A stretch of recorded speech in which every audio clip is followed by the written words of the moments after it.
برای توی کوچه رقصیدن، برای ترسیدن به وقت بوسیدن، برای خواهرم، خواهرت، خواهرامون، برای تغییر مغزها که پوسیدن، برای شرمندگی، برای بیپولی، برای حسرت یک زندگی معمولی، برای کودک زباله‌گرد و آرزوهاش، برای این اقتصاد دستوری، برای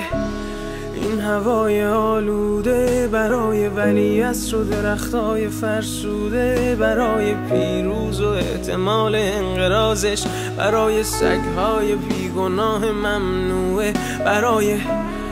گریه های بیوقفه، برای تصویر تکرار این لحظه، برای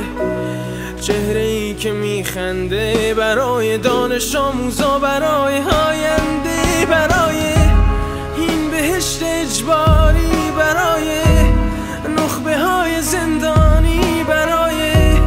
کودکان افغانی، برای این همه برای غیر تکراری، برای این همه شعارهای تو خالی، برای آوار خونه های پوشالی، برای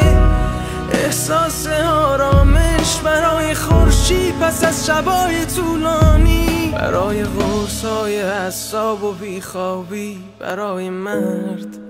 میهن آبادی، برای دختری که آرزو داشت پسر بود، برای زن زندگی آزادی،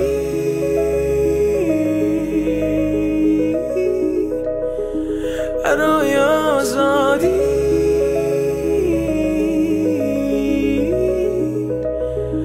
برای آزادی.